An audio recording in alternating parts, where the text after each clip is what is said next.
Од премолчена до најголема закана за унитарност и државноста на Македонија. Вака ВМРО ДПМН го менуваше ставо за заедничката платформа на албанските партии со кои тие го условија своето коалицирање во кој да е една влада. Донесена на 7 јануари заедничката изјава на албанските партии, во која меѓу другото се побара албанскиот јазик да стане втор официјален јазик во Македонија, не доби никаква реакција од ВМРО ДПМН како закана за унитарноста на државата. Груевски во интервју за Дневник објавено на 8 јануари, еден ден по официализирањето на платформата, а 2 дена пред да го добие мандатот од председателот Иванов, на прашањето за заедничката платформа на албанските партии одговори: И ние и во минатото, и сега, и во иднина ќе бидеме речиси 25 партии во коалиција со заедничка платформа. Ако сакаме да ја играме играта со платформи, нема проблем, така ќе тераме од сега.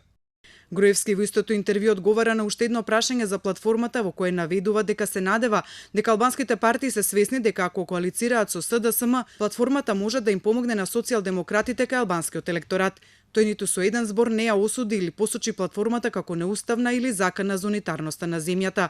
Во периодот по добивањето на мандатот за формирање на влада, ВМРО ДПМН дури и да не ја споменуваше платформата во соопштенијата кои ги праќаше до јавноста, а најмалку во контекст на преговорите кои ги водеше за коалицирање со ДУИ. ВМРО ДПМН не ја спомена платформата ниту во соопштението од 29 јануари со кое информираше јавноста дека договорот за коалицирање со ДУИ не е постигнат.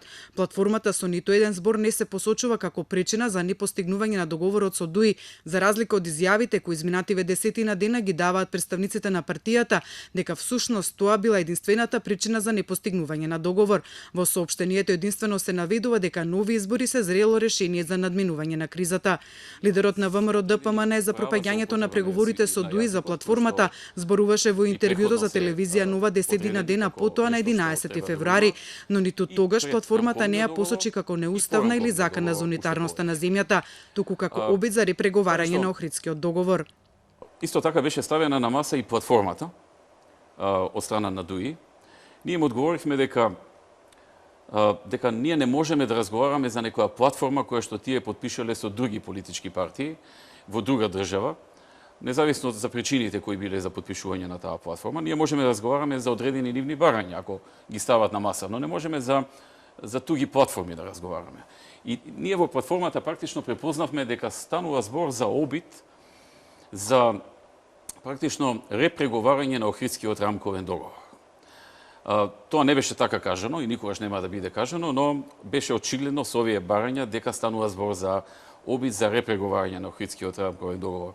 Реториката на ВМРО ДПМН и на Груевски се заоструваше како што одминуваше времето во преговорите меѓу СДСМ и ДУИ за коалицирање и позитивните изјави на представниците на двете партии дека многу од прашањата за коалицирање се затворени. Груевски загрозувањето на унитарноста го споменува на 26 февруари во интервју за Сител телевизија, кога исто така платформата именува и како тиранска платформа. Во истото интервју тој го повика СДСМ да ја отфрли платформата во замена за поддршка од ВМРО ДПМН за формирање на влада. По двојазичноста веројатно ќе следуваат и други работи.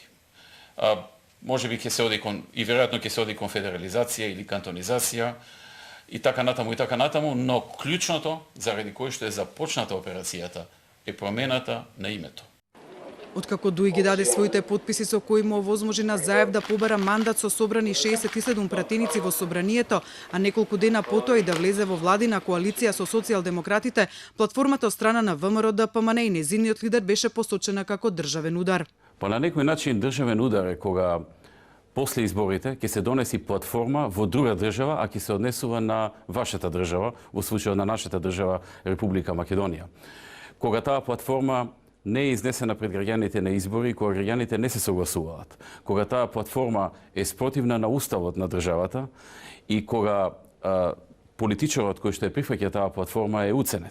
Инаку она што на целата новонастаната ситуација и повиците на ВМРО ДПМН е за заштита на унитарноста на државата и дава призвук на контрадикторност е тоа што ДУИ во целиот изминат период не отстапува од тврдењето дека платформата на албанските политички партии целосно била прифатена од ВМРО ДПМН во преговорите за коалицирање и дека прашањето поради кое пропаднале преговорите меѓу двете партии и продолжувањето на мандатот на СЈО. Ви кажувам дека со СДСМ и со ВМРО ДПМН во моментот немаме разлики по однос на етничките прашања.